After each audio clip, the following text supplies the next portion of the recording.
Boa noite a todos.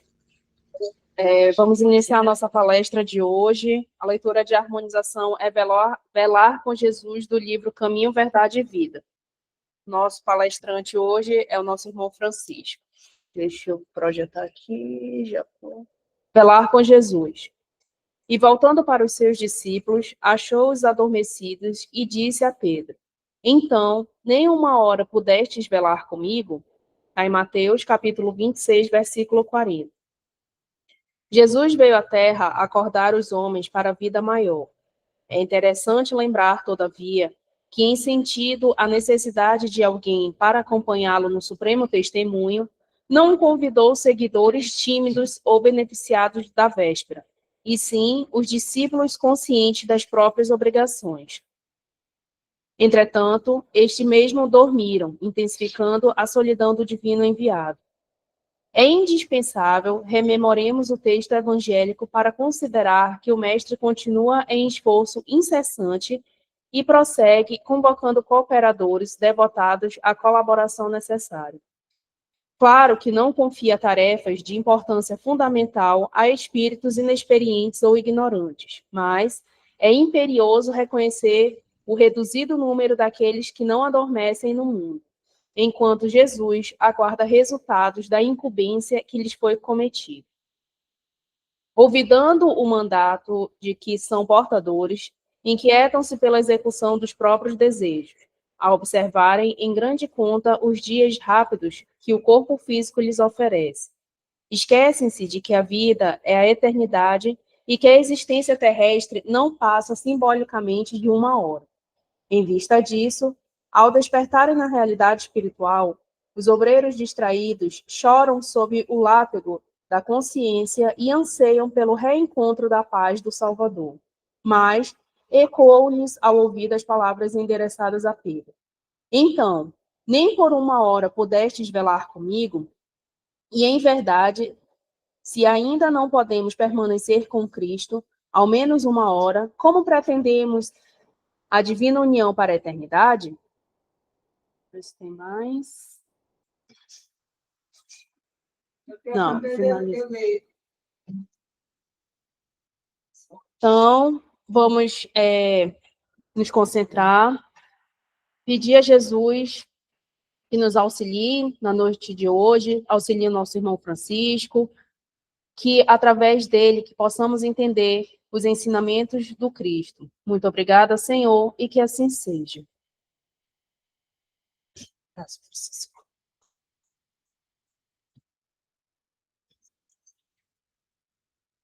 Só para projetar alguma coisa? Não.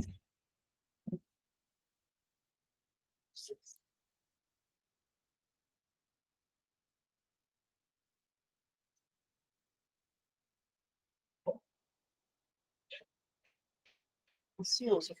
Tá legal. Aqui.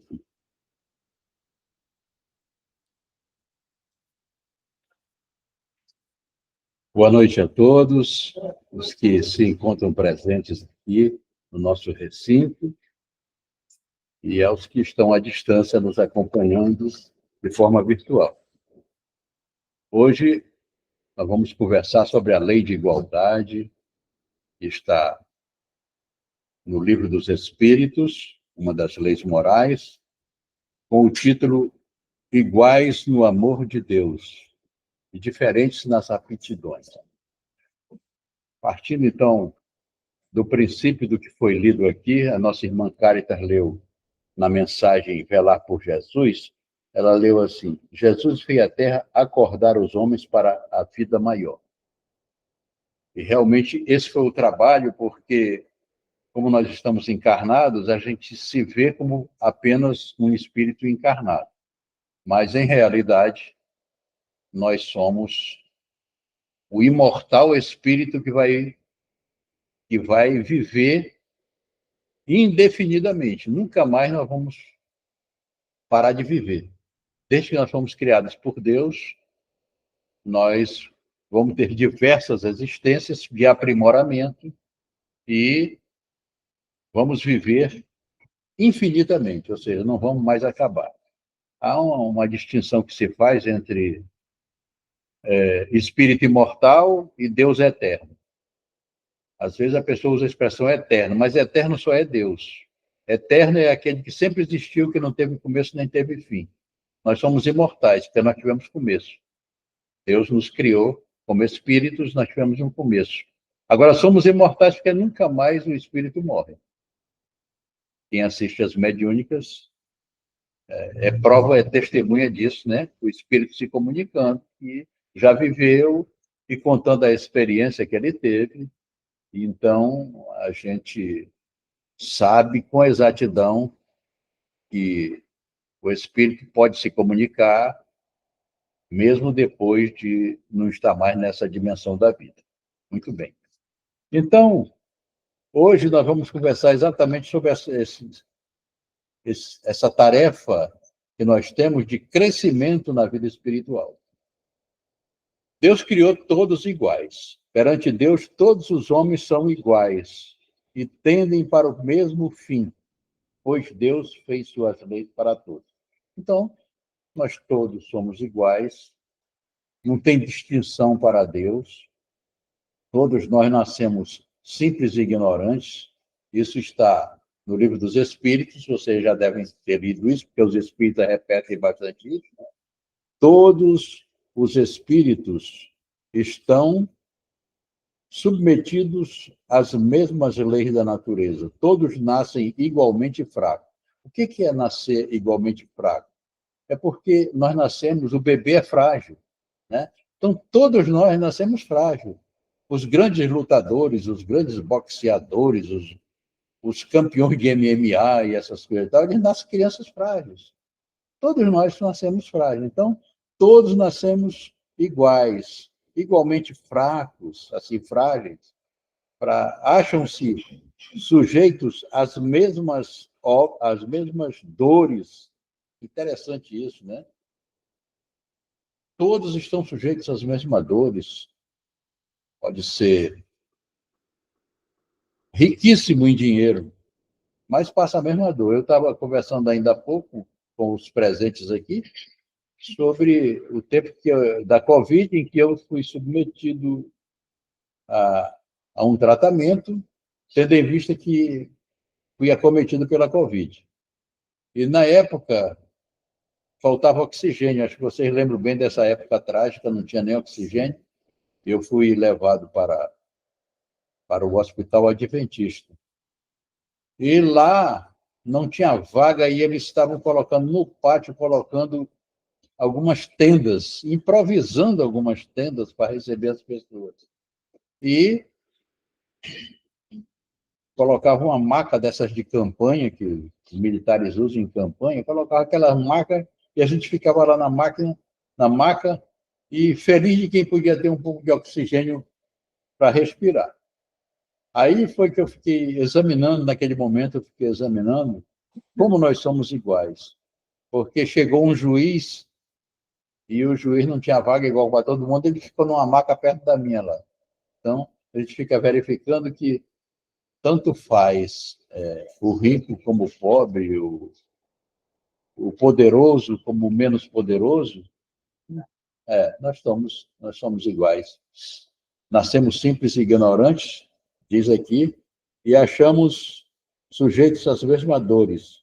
E o corpo do rico se destrói como o corpo do pobre. O rico pode ser bem tratado, né? Cuidado, faz muitas plásticas, etc. e tal, mas um dia o corpo vai fenecer, vai se acabar. Do jeito que acaba do pobre. Não tem distinção nisso, né? Deus a nenhum homem concede superioridade natural, nem pelo nascimento, nem pela morte. Todos, aos seus olhos, são iguais. Então, todos nós somos iguais perante Deus. E Ele nos olha com muito amor. A todos, Ele compreende a todos e olha a todos com muito amor, né? Temos um objetivo? Temos. O nosso objetivo é crescer como espíritos, é nos desenvolver como espíritos. Já que nós nascemos simples e ignorantes, esse é ignorante de saber, né? Falta de conhecimento. Nós estamos aqui para obter esse conhecimento que nos falta, e crescer no bem. Esse crescer é no bem. Não é crescer em dinheiro, em ouro, nada, é crescer no bem. Crescer no bem. Então, Deus criou iguais, todos os espíritos sempre ignorantes, voltando, mas cada um deles vive há mais ou menos tempo. E, consequentemente, tem maior ou menor soma de aquisições. Então, a gente verifica que alguns encarnados, eles têm uma certa bondade dentro deles, como decorrência de uma aquisição anterior. Eles já passaram por muitas experiências e hoje eles estão aqui com o coração bondoso para ajudar os demais. Isso é natural dele. Outros não. Outros, a gente nota que eles têm ainda dificuldade para fazer o bem. E daqui a pouco eu vou conversar com vocês sobre as três ordens dos espíritos, né? Nós, espíritos criados por Deus, nós somos de três ordens. A ordem mais inferior é a terceira ordem. Na terceira ordem, os espíritos, eles têm a supremacia da matéria sobre o espírito. Então, o que é material é mais forte nele do que o que é espiritual. É por isso que nem sempre eles puderam velar com Jesus, porque o material era mais forte.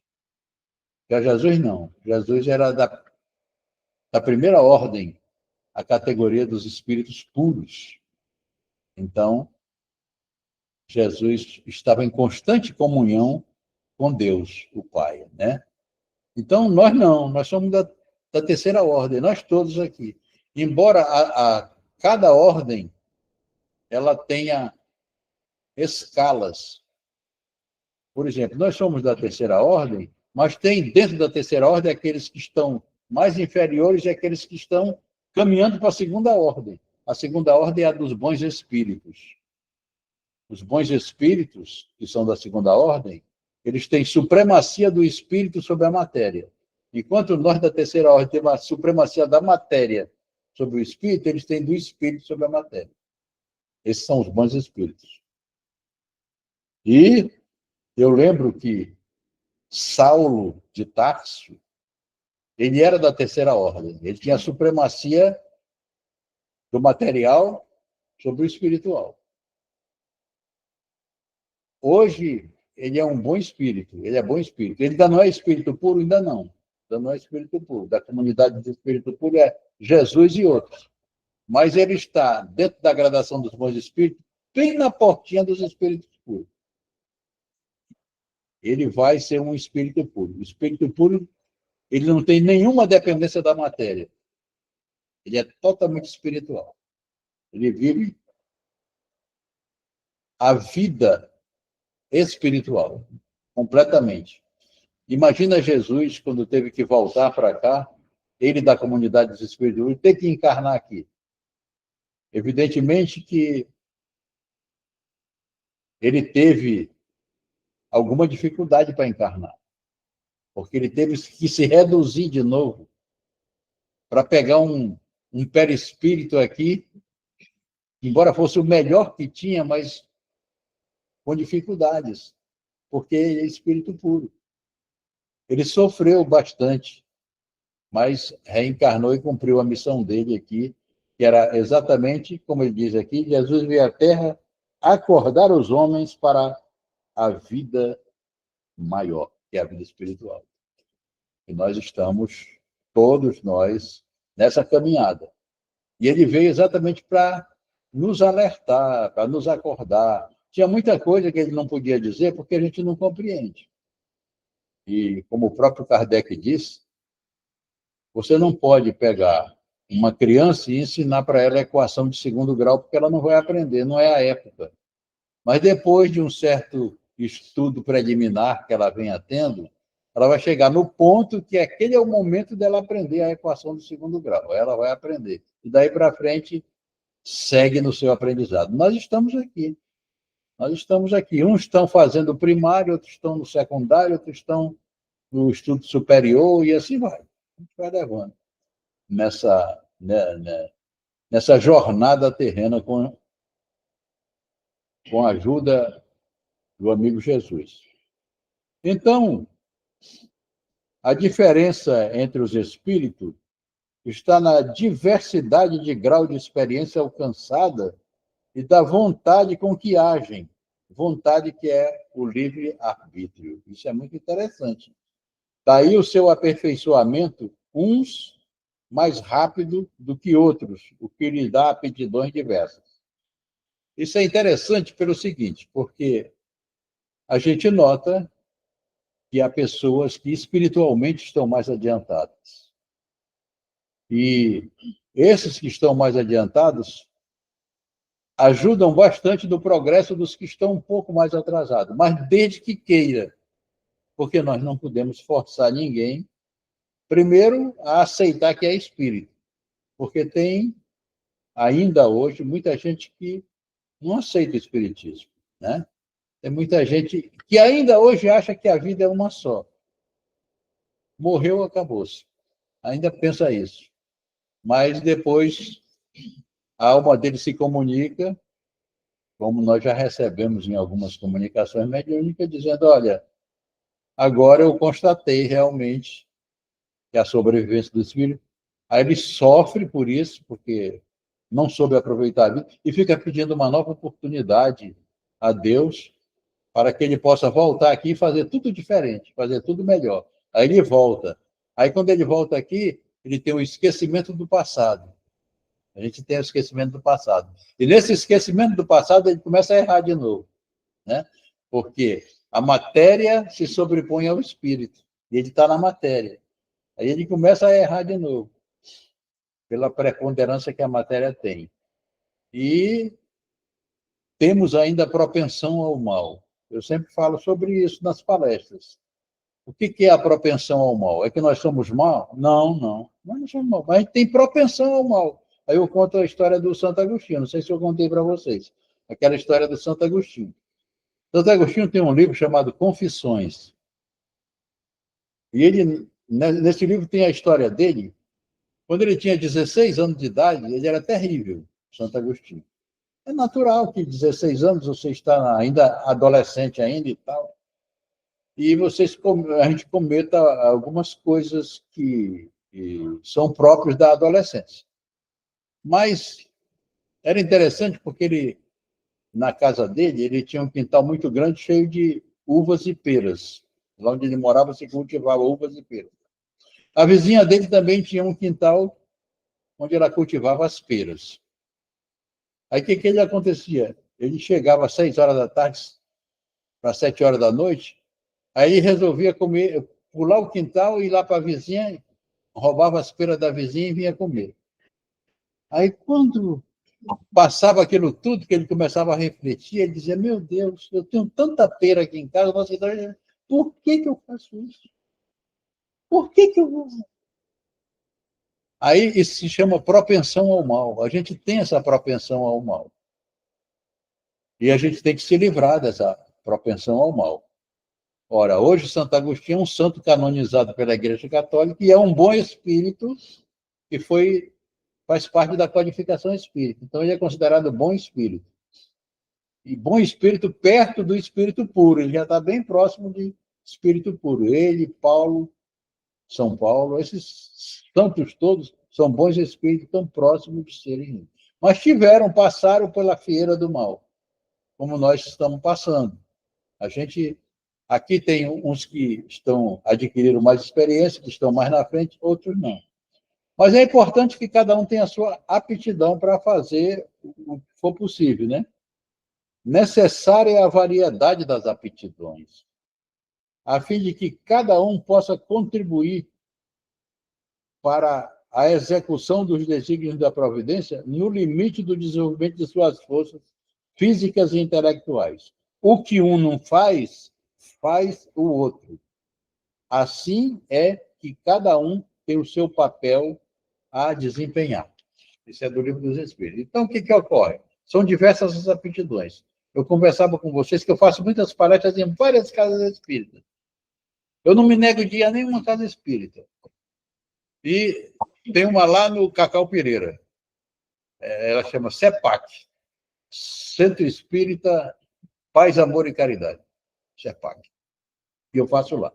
Eu faço lá desde o começo, quando a federação foi dar uma força para lá. Quando nós chegamos lá, era um prédio do Senai. Aí o Senai, aos domingos, permitia que a gente utilizasse uma sala para a evangelização das crianças e a palestra era feita do lado de fora, debaixo de um jambeiro. E a gente ia fazer... Eu me lembrava do cristianismo primitivo. Porque Jesus, ele falava nos montes, na beira do rio, né? Um barco. Ele não precisava das sinagogas nem dos templos. Ele ia também ao templo, mas ele não precisava disso para pregar. Ele veio ensinar a gente, veio à Terra acordar os homens para a vida maior. Então, a gente começou por lá. E eu fui fazer uma palestra para o pessoal e quando eu vou fazer a palestra, eu procuro mais ou menos me adaptar à clientela, ou seja, aquele pessoal que vai ouvir a palestra, né? Aí, eu vou fazer a palestra para o pessoal lá do CEPAC, é um pessoal que é pescador, que trabalha na agricultura, né? E a palestra era diversidade de aptidões. Isso para eles é um pouco complexo, explicar a aptidão de cada um e tal. E eu tinha que encontrar uma maneira, Jesus falava por parábola, ele ia pela parábola. Então, se o camarada era pescador, ele falava do peixe. Se o camarada trabalhava na agricultura, ele falava a uva, a figueira que secou, etc. E tal, e ele dava os exemplos assim. Bom, então, eu fui fazer a palestra lá, e a diversidade de aptidões era muito difícil. Eu digo, bom, então eu vou conversar com eles. Aí eu disse, olha, no mundo há trabalhadores, cada um com a sua aptidão. O que é isso? Eu explicando para eles, né? Para você não precisa explicar. O que é isso? É que cada qual tem o seu conhecimento e a sua produção. Ele produz de acordo com o seu conhecimento. Por exemplo, aqui eu sei que tem pescador, aqui eu sei que tem as pessoas que trabalham na agricultura, mas vocês formam essa comunidade, mas aqui também, embora não esteja no centro espírita aqui, mas tem também os médicos aqui da cidade. Quando vocês estão doentes, vocês procuram o médico, não é verdade? Sim, procuramos o médico. E quem é que vocês acham que é mais importante? É o médico ou são vocês? Ah, o médico é muito mais importante do que nós. Digo, por que vocês acham que o médico é mais importante? Ah, porque ele estudou, porque ele, ele sabe curar a gente, etc. Muito bem, mas me diga uma coisa. O médico, vocês precisam do médico, mas o médico não precisa de vocês? Não, ele não precisa de nada, vocês estão equivocados. Como assim? Digo, vocês não fornecem o peixe, vocês não fornecem as verduras, o cheiro verde, tudo. O médico precisa se alimentar, ele precisa de vocês. Então é por isso que há diversas aptidões. É por isso que um pega o peixe, né? O outro cozinha, né? Um produz os hortifruti granjeiros, né? De vocês e tal. Então, todos para Deus são importantes. Todos têm o seu papel, têm a sua importância. Aí eles perceberam o que é uma aptidão, por que nós temos essas diversidade de aptidões, e para Deus somos todos iguais, fazendo o que é possível dentro daquela sua aptidão, contribuindo para o progresso geral, para o desenvolvimento geral. Isso é muito interessante. Outra coisa, por exemplo, é a questão do trabalho, né? Porque muita gente confunde. a questão do trabalho com o emprego. Eles confundem muito isso, né? Por exemplo, eu vi muitas pessoas, muitos homens dizerem assim: lá em casa só eu que trabalho, a minha mulher não faz nada. Eu digo, meu amigo, que história é essa, rapaz? O que ele quer dizer é o seguinte: na minha casa eu sou empregado e a minha mulher não é empregada. Mas a mulher cozinha, a mulher lava, a mulher cuida da casa, a mulher mil e uma coisas. Aí eu digo, olha, isso tudo é trabalho. E não sei o que estou dizendo, não, está no livro dos Espíritos. Kardec perguntou aos Espíritos, mas o que é trabalho? E o que os Espíritos responderam? Toda ocupação útil é trabalho. Ocupação útil. Então, quando eu estou lavando uma roupa, né? Quando eu estou preparando a alimentação, eu estou numa ocupação útil, estou cuidando daquela ocupação, então tudo isso é trabalho. E é importante a gente ter esse conceito, porque aí a gente nem ofende os outros, como a pessoa fica dizendo isso. E depois ele compreendeu perfeitamente o que é trabalho, né? E que, do ponto de vista espiritual, do ponto de vista de Deus, toda ocupação útil que você tenha é um trabalho, e todo trabalho é digno. Todos eles são trabalhos dignos, né? Dessa forma, então, nós vamos aprendendo a crescer como espíritos, fazendo o trabalho que nos cabe naquele momento. Aí, estudar é um trabalho? Sim, estudar é um trabalho. O pai, a mãe levam os filhos para a aula, colocam eles na escola para eles começarem a aprenderem. Mas também eles vão fazer um aprendizado na área espiritual. Às vezes o pai é católico, leva para a igreja católica. Às vezes ele é de outra religião, ele leva para aquela outra religião que ele tem lá. Mas ele leva sempre os filhos procurando que eles entendam. Eu tenho o Evangelho no Lar às segundas-feiras. É um evangelho bem diferente, porque nós fazemos o evangelho em família. Então, o que ocorre? Cada segunda-feira é na casa de um familiar. Não é na mesma casa, é na casa de um familiar. Então, hoje é na minha casa. Então, hoje eu sou o anfitrião, eu vou receber a família toda. Aí eles vêm lá, aí a gente faz o evangelho direitinho, depois do evangelho tem um lanche fraterno. O anfitrião oferece um lanche fraterno, né? Após o evangelho. Aí na outra semana na casa de um outro familiar. Aí nós vamos lá. E é interessante porque tem até um familiar nosso que ele trouxe convidado, né? Não tem problema de convidado vir e tal. Mas o convidado era evangélico. E ele esse convidado, ele tinha assim um certo receio da palavra espiritismo. Em realidade, às vezes é porque não conhece bem. À medida que a pessoa vai conhecendo, vai tirando esse receio que ele vai tendo. Mas aí o convidado veio lá, que era muito amigo dele, e veio, participou lá do Evangelho, e quando ele terminou de participar do Evangelho, ele estava muito interessado em conhecer obras espíritas, em fazer leituras, como a leitura que nós fizemos, né? E ele ficou muito interessado. Inclusive, tinha uma parte que a gente estava estudando, que era aquela que diz assim, quando Jesus cura num dia de sábado uma pessoa, e o dia de sábado era sagrado, né? O sétimo dia, né? É o sétimo dia, é um dia sagrado.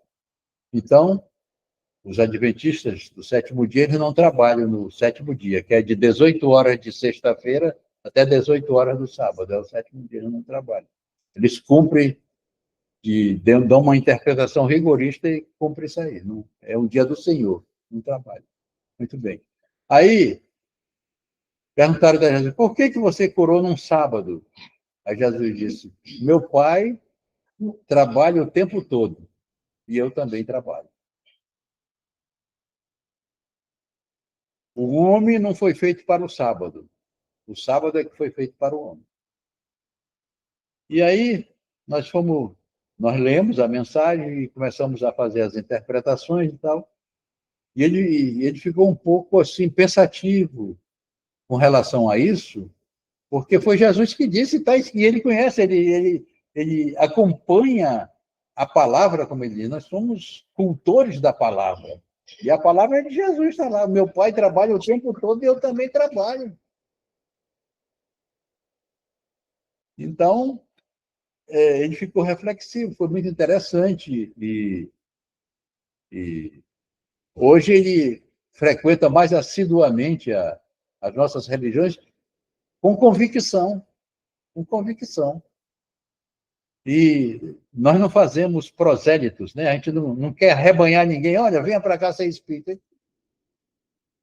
Isso é uma coisa que o teu raciocínio, o espiritismo, ele parte da ideia da fé raciocinada, não é da fé cega, é da fé raciocinada. Então você vai aprendendo e vai raciocinando e vai se melhorando por seu livre-arbítrio. Eu tenho aqui uma coisa que eu acho muito interessante, que eu gosto muito, eu tenho aqui. Isso aqui está na obra O Céu e o Inferno. Nessa época, eu estava lendo o livro O Céu e o Inferno, quando eu estava com Covid. Eu estava com coisa para respirar aqui, era só 2 fiozinhos para eu respirar ligado no oxigênio, para me ajudar, mas eu lia. E aquilo me trazia uma paz quando eu li as obras espíritas, porque a obra espírita traz uma paz para você, e eu gostava de ler aquilo lá, né? E eu li aqui uma parte interessante que diz assim: quaisquer que sejam a inferioridade e a perversidade dos espíritos, Deus jamais os abandona. Deus não abandona nenhum filho. Por mais inferior que seja, inferior no sentido moral, né? Por mais perverso que ele seja, que é moral, né? Deus jamais os abandona. Mas Deus não lhes obriga a receber-lhe o auxílio. Deus não obriga nenhum filho a receber o auxílio, porque Deus respeita o livre-arbítrio de cada um. Deus não lhes obriga a receber o auxílio, pois que o espírito deve progredir por impulso da própria vontade, jamais por qualquer sujeição. Você não está sujeito, obrigado a seguir. O espiritismo segue o livre-arbítrio. Então, à medida que você vai aprendendo, você vai subindo de ordem. Você vai sabendo que o espiritual é mais importante do que o material, aí você vai fazendo com que a parte espiritual prevaleça. E você vai dando mais valor às coisas espirituais. Aí você passa a ser um bom espírito e se dedica ao bem. E aí a dedicação é constante e você vai evoluindo. Até que um dia, daqui a alguns poucos milênios, a gente pode chegar a espírito puro como Jesus, né? Mas essa é a caminhada, foi por isso que ele nos chamou. E a progressão dos espíritos está toda aqui dentro.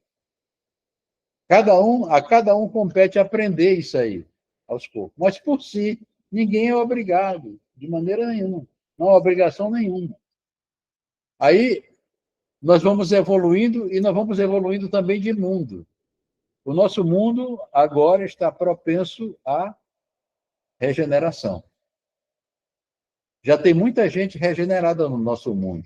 Como eu falei, nós somos de terceira ordem, mas nós temos uma escala do mais baixo da terceira ordem, do mais inferior da terceira ordem, do mais perverso da terceira ordem, até essa escala vai até o mais próximo da segunda ordem, que é dos bons espíritos. Tem gente que está... Por exemplo, Chico Xavier é dos bons espíritos. Divaldo Franco, dos bons espíritos. Teresa de Calcutá, dos bons espíritos.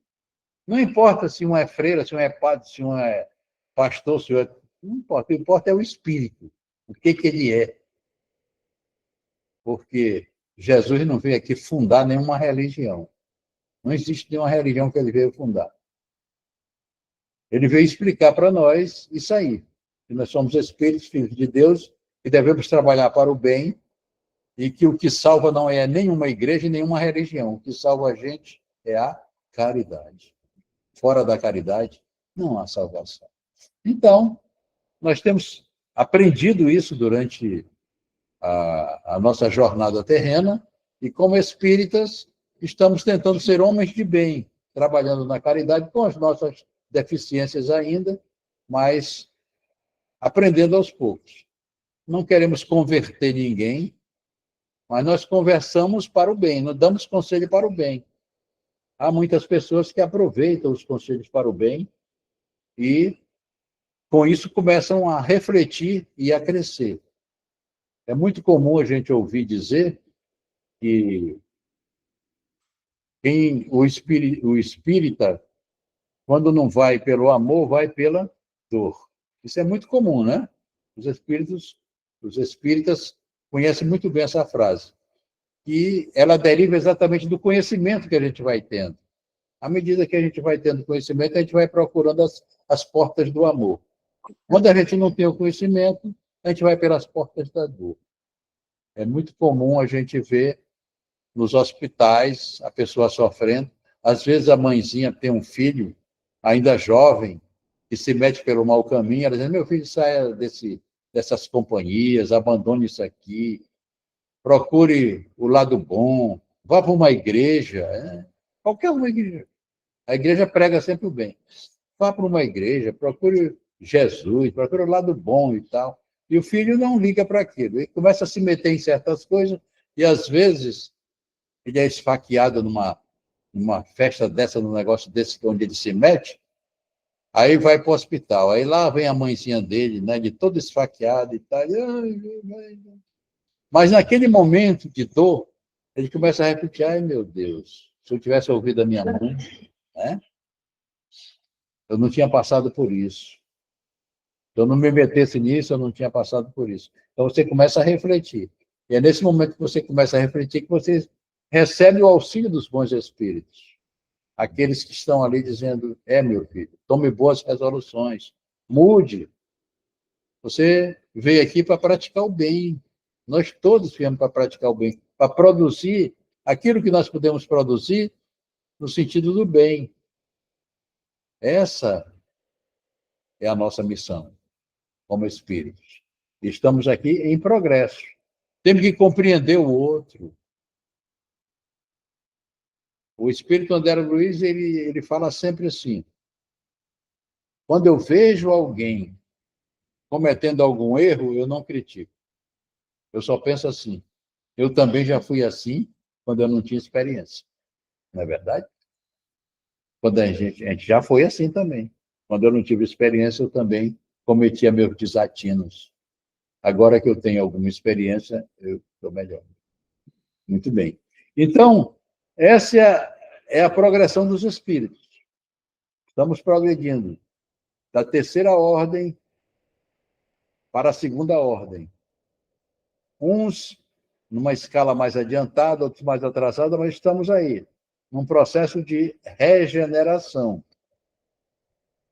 Depois da regeneração, nós vamos passar para os mundos ditosos. O que é um mundo ditoso? É um mundo feliz.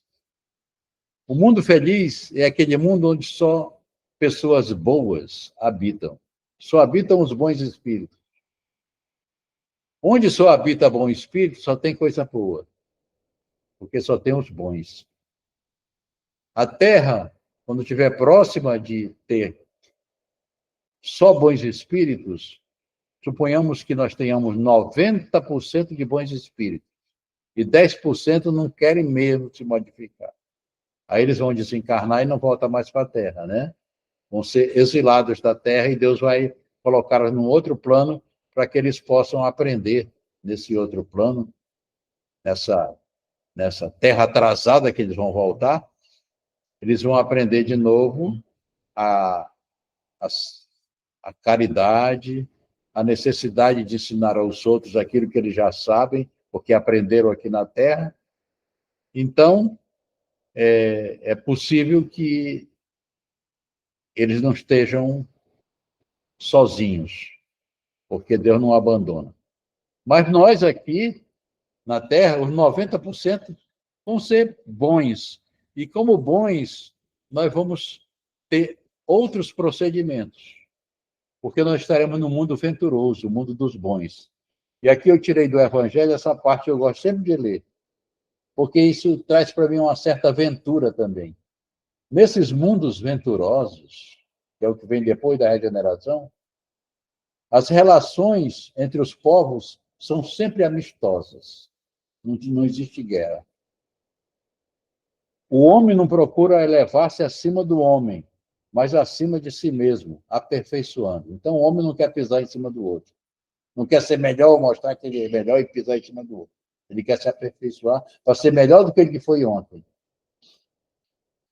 Lá nesses mundos venturosos, todos os sentimentos delicados e elevados da natureza humana se acham engrandecidos e purificados. Porque só tem espírito bom. Desconhecem-se os ódios, ninguém odeia ninguém. Desconhecem-se os mesquinhos ciúmes, não existe ciúmes. As baixas cobiças da inveja, ninguém sente inveja um do outro. Eu quero ser melhor do que o que eu já fui, é isso que eu quero. O outro está progredindo porque ele quer ser melhor também do que o que ele já foi. Um laço de amor e fraternidade prende uns aos outros, todos os homens. Numa palavra, o mal nesse mundo não existe. Só existe o bem.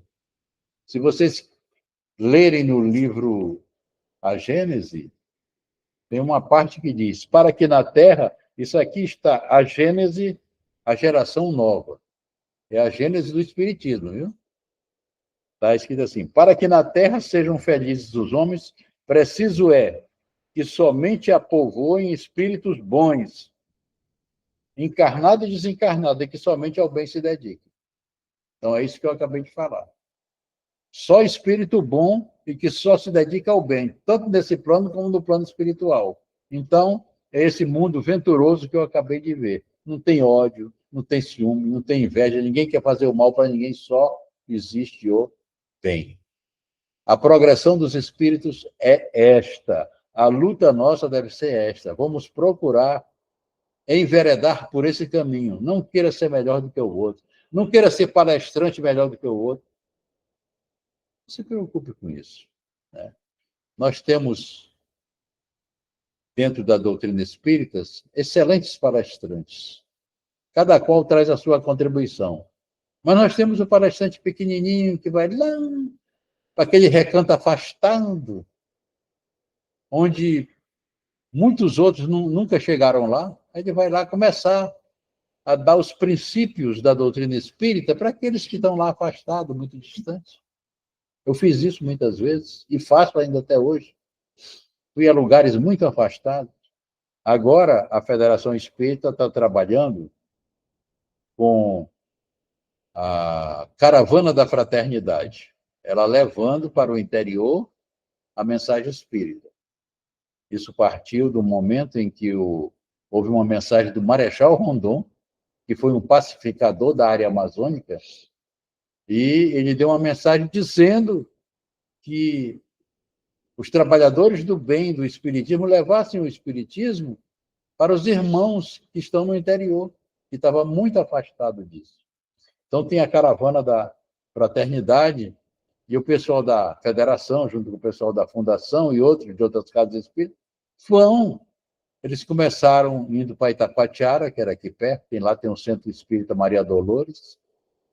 Depois foram para Manacapuru. Aí depois foram caminhando, lá no Careiro já tinha alguma coisa, e ali, como eu falei para vocês, lá no Cacau Pereira, que é município de Iranduba, né? E eles estão indo e levando a mensagem, encaminhando para que todos possam ouvir e entender. E todos são importantes. Todos têm a sua importância. Tem a sua humildade e faz o seu trabalho com humildade. Então, Parabéns às casas que estão fazendo esse trabalho do bem, e continuam fazendo. Agradeço a presença de todos que aqui estiveram, agradeço àqueles que, de forma virtual, estão acompanhando, e para que eu possa encerrar, eu vou aproveitar aqui, deixa eu ver se eu tenho aqui uma mensagem de Emmanuel, que na realidade é uma prece, né? Que Emmanuel faz, mostrando as vantagens do espírito que progrediu. Emmanuel é um espírito que progrediu. Vocês sabem que o Emmanuel foi o senador Públio Lentulus, está lá no 2000 anos. Ele progrediu. Aí ele faz uma mensagem de agradecimento a Jesus. Depois de tudo que aconteceu entre ele e Jesus, ele faz uma mensagem de agradecimento a Jesus. Essa mensagem se chama Agradecemos. Aí Emmanuel se dirige a Jesus e diz assim: Senhor Jesus, nós te agradecemos pela coragem de facear as dificuldades criadas por nós mesmos. Porque nós espíritas nós já entendemos que as dificuldades que nós temos fomos nós que criamos. Tá? É a causa e efeito, né? Então, nós te agradecemos porque nós temos a coragem de enfrentar essa dificuldade criada por nós mesmos. Nós te agradecemos pelas provas que nos aperfeiçoam o raciocínio e nos abrandam o coração. Então, eu dei o exemplo daquele rapaz que estava doente no hospital, é uma prova.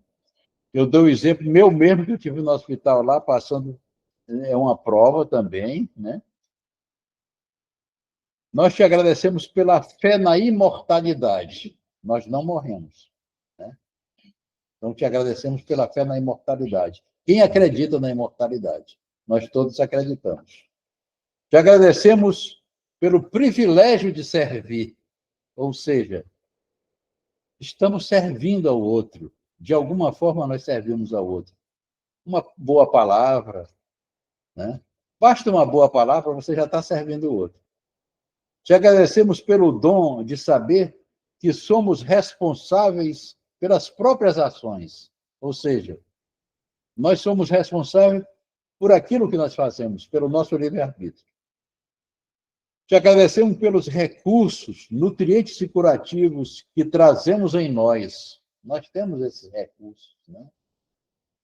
Nós podemos, com esses recursos, fortalecer outras pessoas. Quando nós estamos fortalecidos, nós também podemos fortalecer outros. Nós te agradecemos pelo discernimento que nos permite diferenciar aquilo que nos é útil daquilo que não nos serve. Paulo de Tarso disse isso. Tudo me é possível, mas nem tudo me convém. Né? Eu tenho que saber diferenciar isso. E quando a gente sabe diferenciar, obrigado, Jesus, porque eu já sei diferenciar o que me serve e o que não me serve. Tem coisa que parece que é ótimo, mas não me serve. Vai me dar problema. Te agradecemos pelo amparo da afeição no qual nossas vidas se alimentam em permuta constante. A afeição que nós temos uns pelos outros nos alimenta a vida. Nós não devemos deixar que a raiva produza em nós aqueles efeitos nocivos, mas sim a afeição. Vamos nos afeiçoando aos outros, isso nos alimenta. Te agradecemos pela bênção da oração, que nos faculta o apoio interior para a solução de nossos problemas. A oração, ela nos fortifica interiormente para que a gente possa solucionar os problemas. Agradecemos pela tranquilidade de consciência que ninguém nos pode subtrair. Ninguém vai tirar a tranquilidade da minha consciência quando eu sou consciente. Quando eu sou um ser consciente, ninguém tira isso de mim. Ninguém vai me perturbar. Por tudo isso, Senhor, e por todos os demais tesouros de esperança e amor, alegria e paz de que nos enriquece a existência, sê bendito, Senhor, ao mesmo tempo que te louvamos a infinita misericórdia, hoje e sempre. Emmanuel, do livro Coragem, psicografia de Chico Xavier. Muito obrigado a todos, me coloco à disposição, se alguém quiser fazer alguma pergunta. Querida Cáritas. Alguém deseja falar alguma coisa? Alguma colocação, alguma dúvida?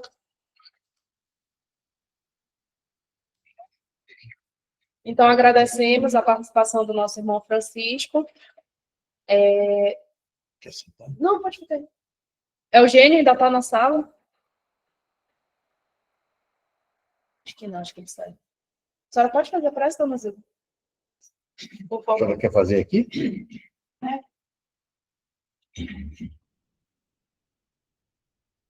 Mestre amigo Jesus, nós agradecemos por esse momento que é ouvindo toda essa palestra, muito bem explicativa. Dá-nos, Senhor, força e coragem para nós procurarmos seguir os teus ensinamentos. E procurar também, Senhor Jesus, entender para poder seguir com segurança. Abençoa todos nós que estamos encarnados, nossos familiares, que a paz do Senhor esteja conosco. Que assim seja.